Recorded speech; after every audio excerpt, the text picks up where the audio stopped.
Hello, everyone, and welcome to today's webinar, Reimagining Health and Safety, Shaping the Future of Workplaces. My name is Christina, and on behalf of myosh, I am really excited to have you here with us today as we explore new approaches to workplace safety. And it is an absolute privilege to introduce our speaker, Daniel Hummerdal, Director of Safety Innovation and Leadership at Southpac International Group. Now, Daniel is a commercial pilot turned psychologist and now a leading safety innovator with experience across high-risk industries like aviation, construction, and mining. Today's session isn't about traditional best practices or frameworks. Instead, Daniel will guide us in reimagining what success in workplace safety looks like and how we can build the kind of workplaces we want to see. Now, we encourage you all to get as involved as possible. Make this session as interactive as we can. So throw your questions or thoughts into the chat and Q&A box, and we'll ensure we address them throughout the session. Bit of housekeeping, I'll be recording the webinar today and we'll share it to all of you that have registered after we wrap up. So if you need to log off at any point, don't stress. We can always send this out to you at a later time. Now, without further delay, I'll hand it over to Daniel. Let's dive in. Thank you, Christina. It's a pleasure to be sharing some of the thinking and practices that are going on in this area that we have labeled Safety Recrafted. So today, very exciting. I want to talk about why change is needed and even necessary as such. I want to talk about an emerging direction that we can take step towards. But more importantly, I want to talk about what every one of us can do in our own operational context to take steps in that direction, to explore in practice what this could look like. There's also an opportunity to work collaboratively around this new direction, and I'm going to explain the opportunities to sort of step into that collaboration towards the end of this. But I want to start with a story.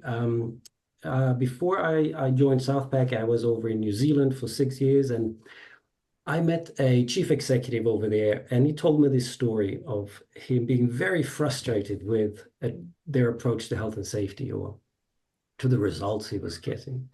So the company, which was an electricity line maintenance type organization, they didn't get enough risk assessments done, or not good enough quality of it. There were signatures missing and fields were not filled out adequately. So he was getting increasingly, the safety manager put this in front of him and said, we need to do something about this. And they came up with this cunning plan of go out to a pre-start meeting and catch them in the act of not filling this out, or hoping to catch them in the act of not filling them out properly, and talk about the importance of this document. So he went out and joined a crew early in the morning on site. And what he saw surprised him. 4 out of the 5 crew members were gathered around the bonnet of their truck, and they were drawing on it with a whiteboard marker. And they had drawn the power line next to the road. So they were there to change the crossarm. And they had marked out where their truck was parked. And they were talking about how they were going to manage traffic on the day. So we put some signage over here at this distance. Do you think that's okay, guys? Any other thoughts there? It's a quiet road, shouldn't be much. So, all right, speaking of quiet, I think it's enough we can just yell up to whoever's up in the cherry picker. We don't need to have any more comms than that. That's fine. Anything else? And then someone said, well, one of our colleagues was here in this area a couple of weeks ago, and all of a sudden there came a dog running across the field who just kept barking at him while he was doing the work. It was nothing dangerous, but it really just came very surprising. So they wrote "dog?" on the bonnet. And as the chief executive was observing them doing this, he looked over and saw that the 5th crew member was sitting 4 or 5 meters away, filling out the risk assessment. So he went over to him and sort of, hey, come along, join your teammates. We'll talk about this later. So he joined the conversation. They completed the thing, and then the chief executive said, hey, I'd like to say a few words before you get started. He said, I came here today to talk to you about the importance of doing the paperwork or filling it out, because we're not getting it. It doesn't look that good. However, I have discovered today that you are already doing what we want you to do, which is to have a discussion or conversations about the risks and the hazards and controls in place to do your work. And that is the entire purpose of this, or that's the main purpose of the risk assessment document. However, we need to show that we have actually had this conversation. We need to have a record that we have assessed the risks and we have controlled them. Can you just put your names on here and the date on the bonnet and take a photo of it and send to our safety manager every day you do this? It's pretty neat, isn't it? So I think this story for me tells there's so many layers to it, but the main thing is that when things are not working really well, we get really frustrated. When we're not getting the result we want, we normally gravitate towards the top of the pyramid. We want our directors, our chief executive, to have strong leadership and show the way, to role model the correct behaviors and put some accountability mechanisms in place to create alignment with people.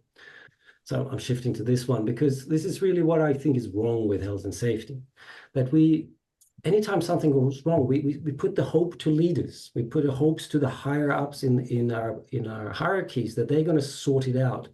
And we create even more accountability pressure on the front lines of our organizations. More accountability, more responsibility to sort out the mess and align with expectation and deliver, to try harder with existing tools, really. And I think it's problematic for a number of reasons. The first one is that we really need decentralized, shared accountability at the front line to have this adaptive capacity that we rely on to get successful work done. But also it separates people. If we give more power to the ones higher up and less power to, over time, this just creates a huge social divide that makes a shared purpose more and more difficult to work towards. The other thing is this notion of hazard assessments or risk assessments as a bureaucratic activity of filling out a piece of paper. And we do need to document and we need to show that we've done certain things, but it has become a pretend purpose that the document becomes the important thing to do rather than the thing that the document was supposed to point at in the first place. It becomes a game of counting how many of these have we done, what's the quality of each of them, how can we score each risk assessment. And normal work, the work that people do, has been increasingly circumscribed with bureaucratic activities of documents to read and to sign off on, and activities that we have to do, which is not really adding to the work itself, but it's still adding a lot of pressure or distractions for people to do it. And we just keep adding more and more of that. Now we see more and more calls for decluttering and removing some of it and making sense of it, making it easy to see through this complexity. But you can see that trying harder with bureaucracy is not going to take us to a new place, or trying to perfect that thing. The last thing that we can see in many of these bureaucratic practices, but in general in health and safety, I just call it outdated designs, outdated or expired practice even, is that we have designed sometimes our entire organizations around the thinkers and the doers. We separate the head from the body. This is really a notion that was alive and well in the sort of early industrial era, when there was a lot of illiterate, uneducated people entering the workforce. But that's no longer the case. People are very knowledgeable, highly skilled, but we still separate the thinkers and the designers away from the doers. So that means a huge portion of our organizations are disconnected, or we're not using their collective intelligence, care, creativity, because there's no space for it. We have tools that are designed for the pre-knowledge worker era, for when people were really hired for physical labor, But we still treat people like, we don't really want your head part. We just want your body to go and do what the procedure says. And we keep programming people as if they're somehow machines. And that, of course, works to some degree, but it's a massive missed opportunity if we keep working that way. And then, of course, in all of this is a real question. Despite this unprecedented investment in these things that I've just mentioned here, but a lot more than that, are we actually getting better? Are we getting better results? And in some areas of health and safety, we are seeing, a gradual improvement. But in other areas, things are not improving, and in some areas even getting worse. I think So I think a lot of what you're saying is incredibly accurate. And what I think when you mention the outdated designs and blame passing and like the bureaucracy of it all, it's people are doing all of these safety assessments as a tick and flick exercise and checking the box and saying, yep, we've done this. But people are forgetting the why. Why do we need to do this? Why do we want to continue? Like there's a reason why these things are so crucial to our workplace. It's at the end of the day to keep you safe. And we need to remember that. And I think that's the most important thing that people need to remember, which is exactly what I think you're saying. No, there's lots of reasons, and if it's a misunderstanding, if it's or pure intent to sort of skew towards paper and bureaucracy, I don't really know. I don't really care. I just look at practice and I go, that's not working. That's not adding value. Let's take a step back and rethink this rather than just trying to, because the system, the relationship, the artifacts, the tools that we have, they lead to a specific point. And we can, of course, jump up and down. But unless we start walking in a different direction, we're going to keep having more of the same result. So I think this ultimately leads to a huge crisis because if we keep doing more of any of these things, it's just going to make the system worse. So we need to be quite intentional about where do we want to go instead. And that's where this notion of safety recrafted comes in. If we know that this is an impasse, that it's a dead end, if you will, it leads to too many problems. Where do we want to go instead? We might know that we want to get away from this. I'm not saying that we should throw the baby out with the bathwater, but actually think about, okay, there's a bunch of things here that are not working. It leads to worse and worse situation. Where do we want to go instead?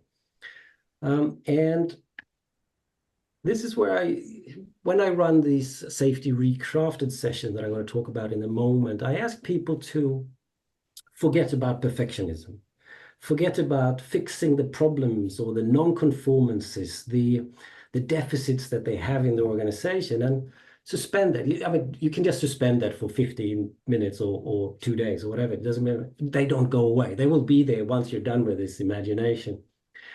And then this is the beginning of a guided imagination, right? It's not a meditation. It's very much an imagination that we do together as a group, where we say, okay, forget about this sort of just the future being a problem-free version of the past, but instead let it be whatever you want it to be, right?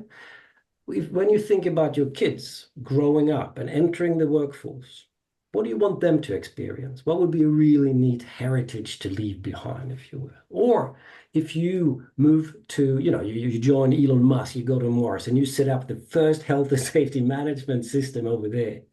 There's a complete, it's not green over there, but it's a greenfield site. There's no history, right? And there's no regulation. You can do whatever you want. How would you do that? How would you design it if you have the chance to design it all over again? So we start thinking about dreams and strengths and aspiration, what we could, how could we organize this differently? What would it look like? What would it feel like? What would it sound like? Who would make the decisions? What kind of conversations would we be having? Would there be paperwork? What's the role of technology in this? Do we want to do something with AI, or do we want to have HI as in human intelligence instead? Or, so I ask people to start really be quite concrete with what that future might look like. And in our workshops around that, we pair people up. Go and share your dream with someone else, and then steal something that you thought was inspiring in their dream. So some of the dreams go viral between the participants in the room on the day, which is pretty cool. And then we start analyzing or merging the dreams, and we find the themes that people are talking about. And it doesn't really matter which industry they're in, or if they are new to the health and safety profession, or if they're sitting on GM type roles. There is so much commonality between people that I can almost predict what's going to come out of it by now.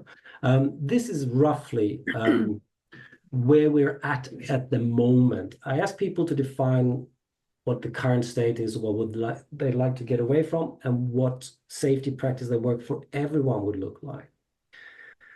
So you can read for yourselves here, but and do jump in the comments field here and put what you like, what you would like to add, or what you would like to subtract or edit in this. That's all good. This is a living collection of principles or dimensions, if you will. The first one is obviously around how we see people, or the first two are actually about that, maybe 2.5. But are people just the source of trouble? If we treat people like idiots, they're quite likely to behave like idiots. But if we start treating people like either the problem identifiers or the problem solvers, what do we get out of people then? It's a much very, they would like to organize the entire system around the potential that sits with people rather than the few problematic individuals or problematic behaviors that you might have. People are very tired of constantly trying to act on people to fix things and the unwillingness to improve the system as such. The fourth one is really quite crucial, where so much in health and safety is done to provide proof for external approval, to justify, to defend yourself, ass covering and all that, right? Whereas what people really want to have, the reason why we do a risk assessment is that we want to have some sort of shared discovery, what's meaningful, like the guys did on the bonnet of the truck. People talk about this sort of band-aid or one-size-fits-all solution that covers everything, but they really want small, local, adaptive, and a much more diverse type solution, even though they recognize that makes things more difficult to manage, but they recognize there's this huge value in being adaptive. We treat safety as something separate. They want it integrated. They want deeper learning rather than correcting deviations. They want to see constant evolution of practices, which is, I find it really, of course, there is no best practice because it keeps evolving over time. They would like this to be, all of health and safety to be driven by care and concern for users rather than, how do we make sure that WorkSafe doesn't catch us out? Or how do we make sure that the client is happy? That seems to be what is driving a lot of health and safety activities. And they want to sort of put this at the center of it instead. And they want to have a collaborative atmosphere where we learn from each other. And obviously, the things that we do, that we have a critical eye that it actually lead to improvements rather than we do them because everyone else is doing them or whatever dogma we're holding on to. So I just want to give you a snippet of let's call it an emerging direction to step towards. And this sounds quite idealistic. It sounds almost idyllic if we could organize health and safety around what's on the right-hand side of the slide. And of course, when you're in a system that doesn't operate like that, the challenge to change the system is huge. Who are you to say, who are you to create change when the regulator or the client or the subcontractors or your leaders expect something else? So part of the conversation, well, I like to ask people, so what's stopping you? If this is what you want, what's stopping you from going after it? And people normally list the things that I mentioned. They list the lack of resources, the lack of time. There's so many priorities anyway. They talk about that they don't have permission to do these things. And you can sort of see how it's a sort of a deficit thinking. By focusing on all the things that you don't have, you start to feel quite disempowered to create the change that you want to see.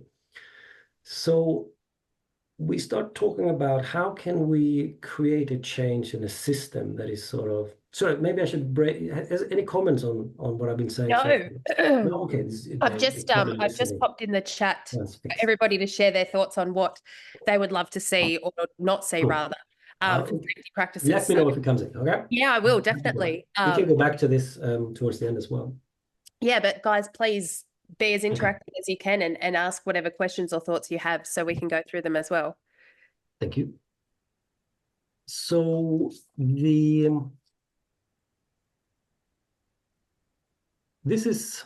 I think this is a discussion for everyone. Start talking in your workplaces where you are. What do you think about health and safety? Are we doing the right things?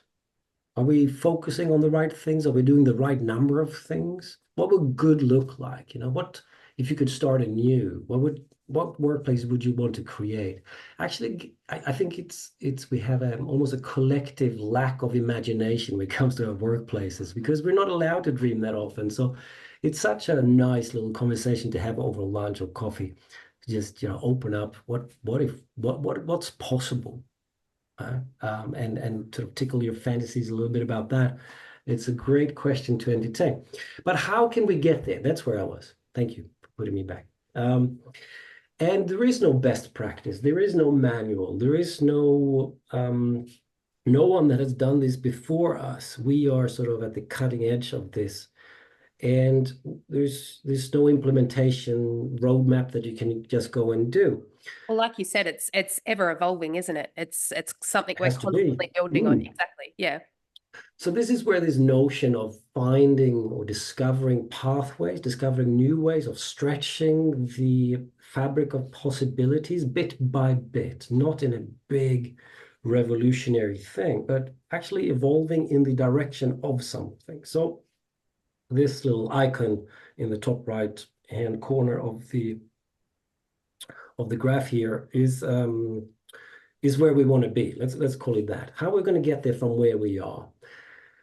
And the suggestion here, or what we to some degree train and educate people to do, is to just take a step in the direction of take a small step, something that is so much within your control you don't even have to ask for permission, and do things with just one aspect that is different. I'm going to talk more about this in the next slide.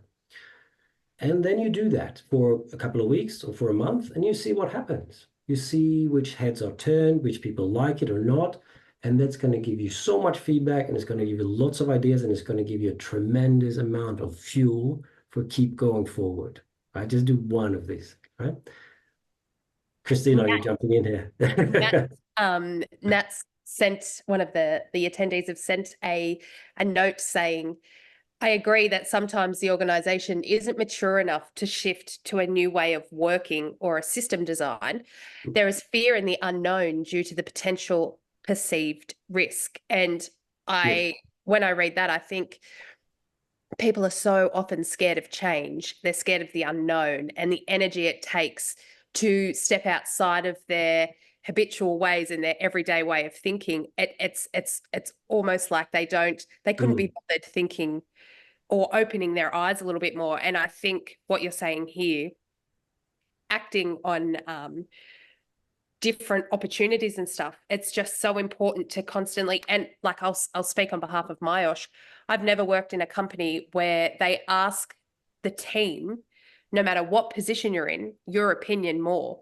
They constantly throw the feedback to us and say, what do you think? Or where would you go with this? Or what would you do with this? And the growth and the variance of every day is so exciting because we're all involved and things are constantly changing and shifting. And I think with what Nat has said in terms of people are scared of the unknown is so, so true. Yeah, I thank you, Nat.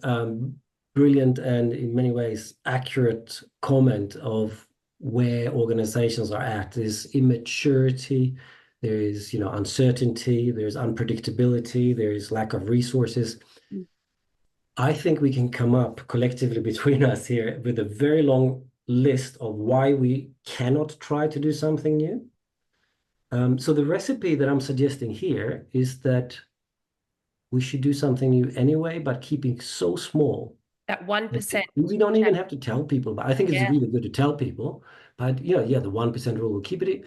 There's a recipe here on the next slide for how to do it. But the notion on this slide I want to give is that we have to sort of zigzag or sense our way towards it and sort of claim a space bit by bit.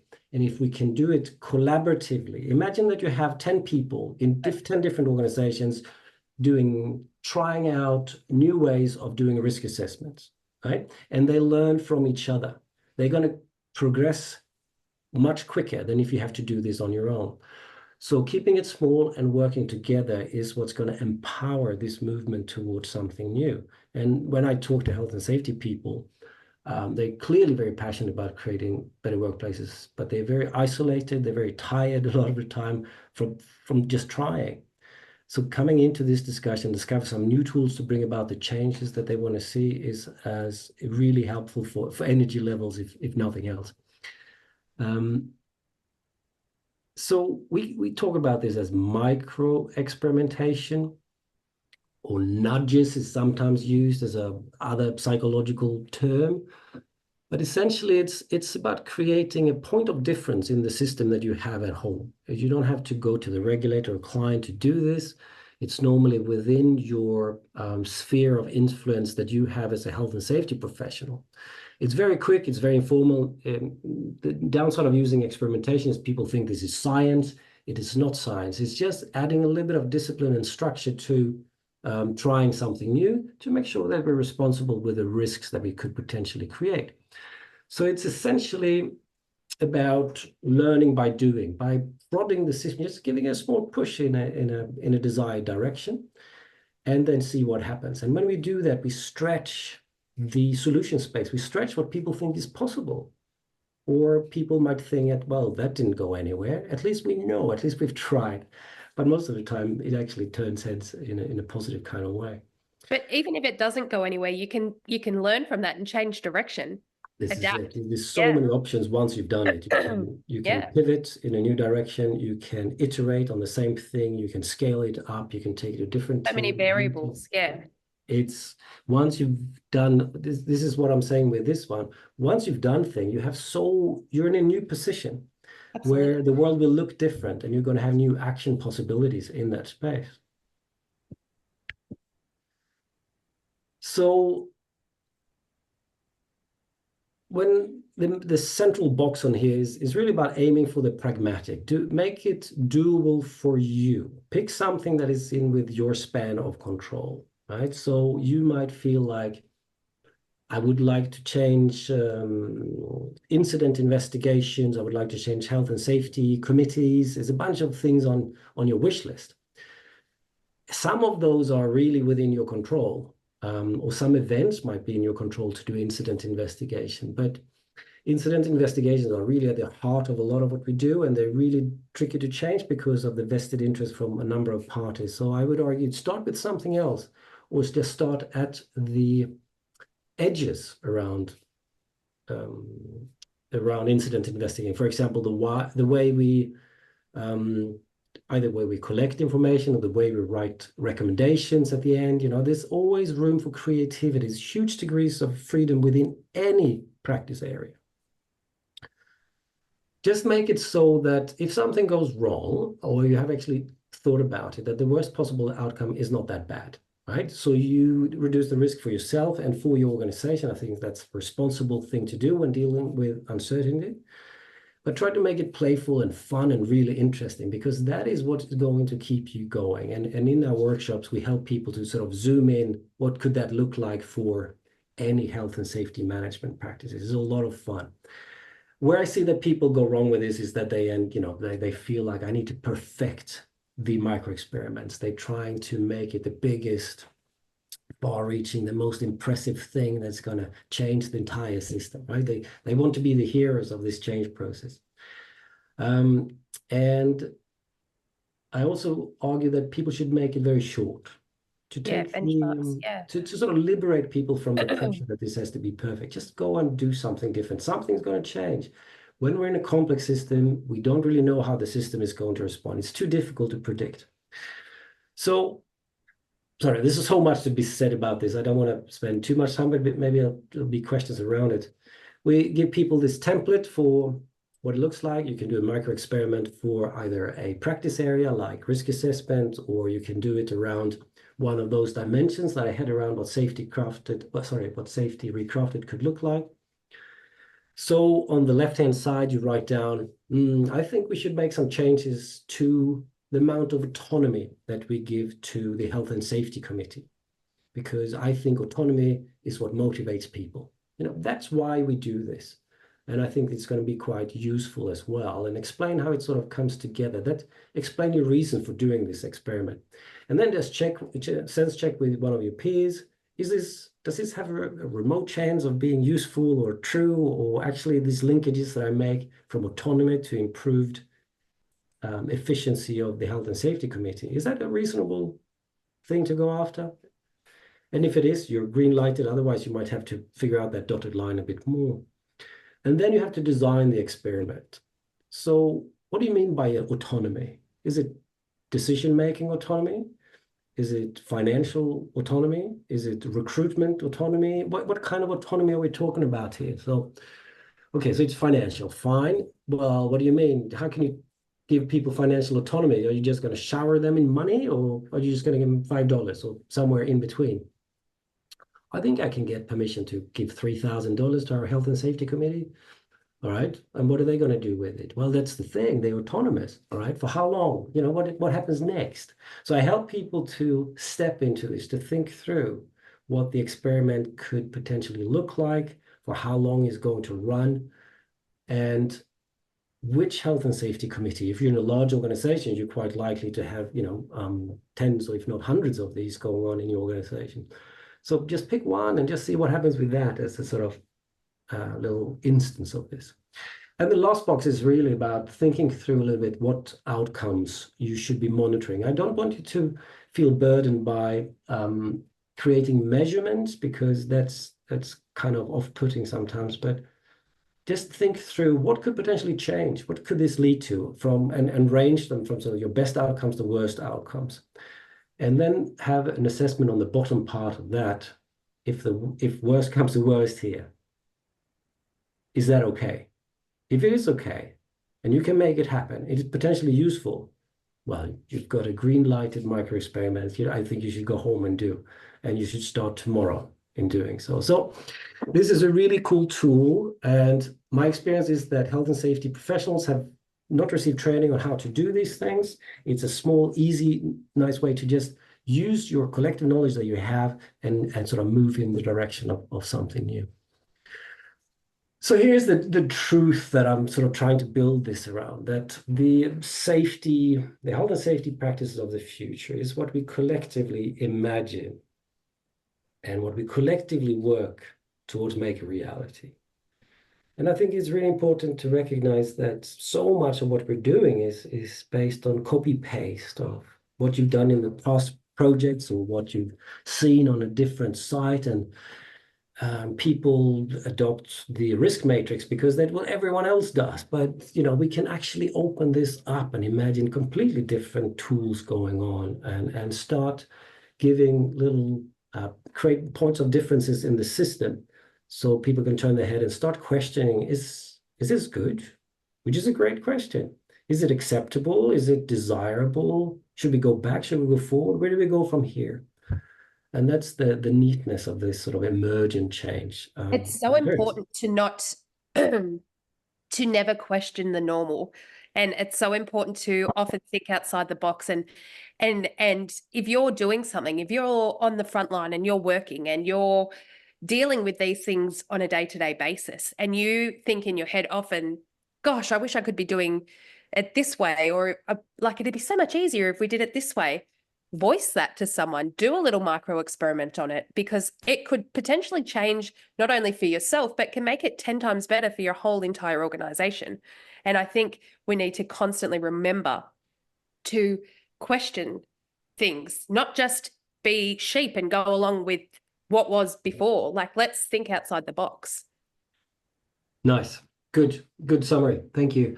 So there's a question in the back of my mind here for Nat. I don't want to put Nat on the spot here, but would micro experiment trigger your organization, or would keeping it at this level, or keeping it so small and careful and cautiously thought through without creating a huge administrative burden, would that actually work for you?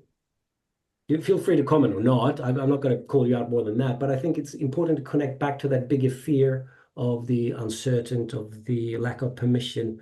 I'm hoping you see that this is actually a quite doable, autonomous in the sense that you can actually do this. It's within your circle of influence. And it's such a small, minute change that it could eventually ripple into something so much bigger and so much more productive for your whole entire organization. And doing these small, tiny changes each and every time you think of them could lead to something incredible and exciting, like you said. And I think with the health and safety ecosystem, if you're in that role, everybody assumes it to be so boring and just so much paperwork and just so much legal and all of that sort of stuff. But if you truly care, like, right, let's make it exciting and let's make it work better for us, which is exactly yes, your whole philosophy, I think. this is your raft to having fun in your profession again, if you're inundated in paperwork and all that, right? A small raft, but anyway, it's a start. Thank you. Who knows where it can go? And that's the emergent nature of these changes. That's exactly right. Nat has replied, yes, definitely. We did do a few project pilots and they worked really well. The staff involved became the collective group directing the changes, supports required. That's awesome. Good one, Nat. Just want to go back to this notion here on the left, in the left-hand box. I talk about to explore a direction and not a destination. And people stumble on this a little bit because people, I think, are very based in this sort of vision. I have a vision of where we need to be, and they try to implement that vision or that destination. But here we don't have a destination. We have a direction of travel, and we're going to see if we can find some paths. That's why we're doing this, not to sort of create an implementation or roadmap, but just try something in the direction of something, which is a little bit, pilots and micro experiments come close in this sort of testing the waters ambition.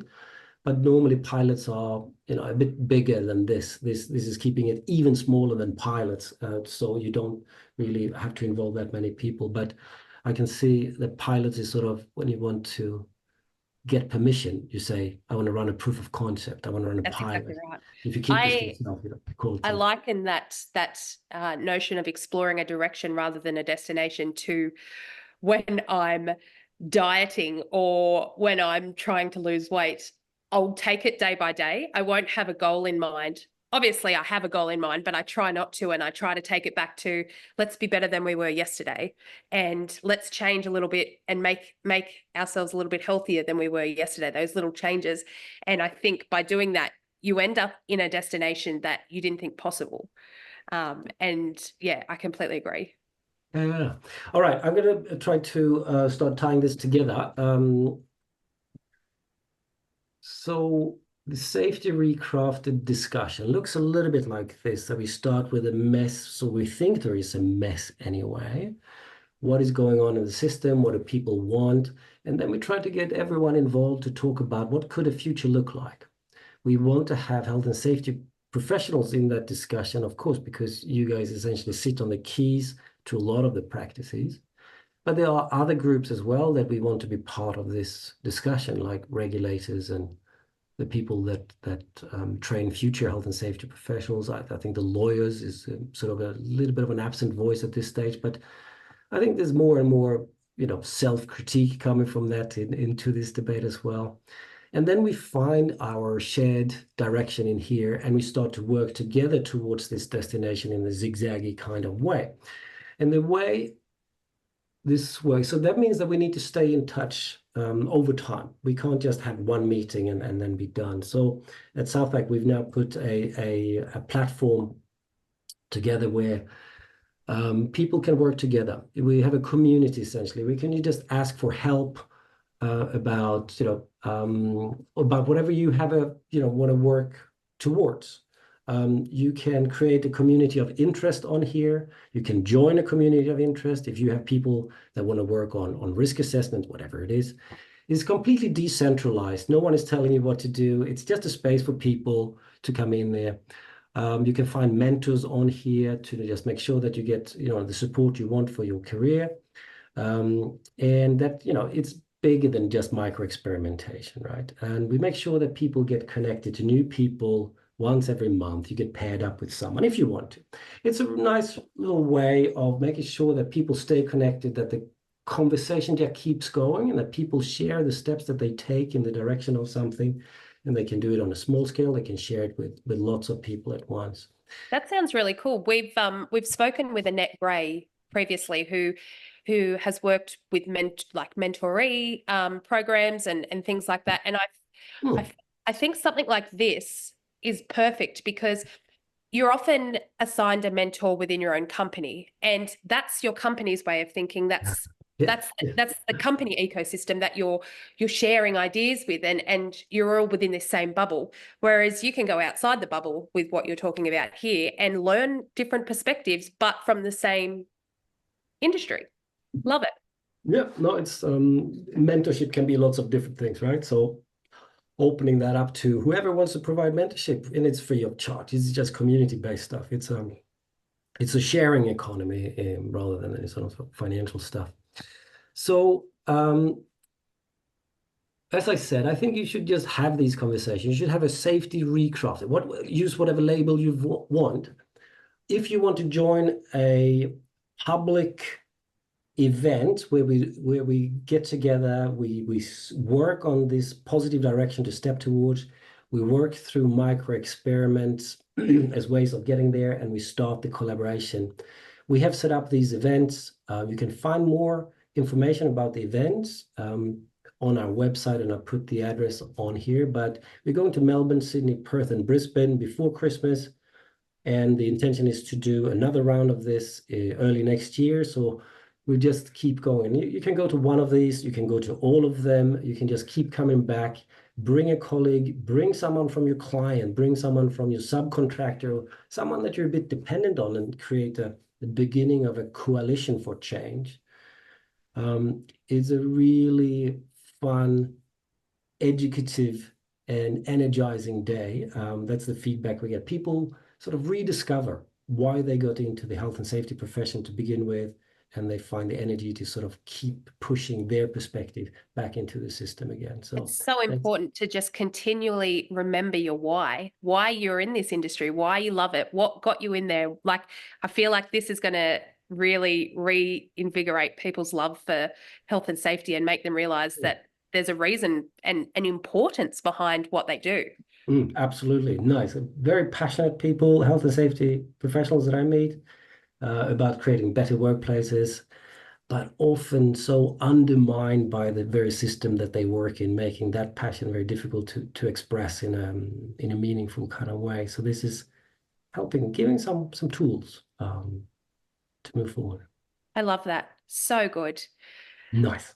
Does anybody have any other questions before we wrap up today? While I wait to see if there's any more questions, whereabouts in Sydney will the event take place? So the Sydney event will be in the Langerock offices on in North Sydney.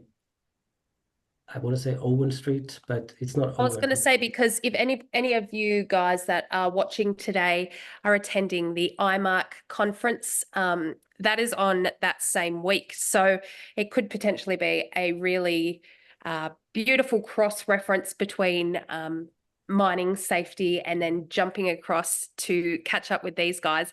I think that'd be an excellent opportunity, Yes. given that it's all on the same week, rather. But yeah, if there are no other questions, Daniel, I want to thank you so much. I love the thought of free will and thinking and opening our minds and broadening our horizons. I think it's so important to continually do that, and continually stay invigorated, energized about the work that you do, and make life not boring or monotonous. And if we can continually go back to work and not just expect the same thing every day, and know that we've got the safety to indulge our minds a little bit further, I think that's so amazing. It doesn't look like we have any questions. So, Daniel, thank you so much. I will send out all of these details to everybody that is registered today, as well as pop them on our YouTube channel, our social media, and on our website. So you can jump on and grab that at any stage. Daniel, any parting words? No, thank you for having me. It is great to be able to share this. And I hope to see some of the participants in one of these sessions. I love it. Thank you so much and have a wonderful rest of the day, guys. See you. So, yeah.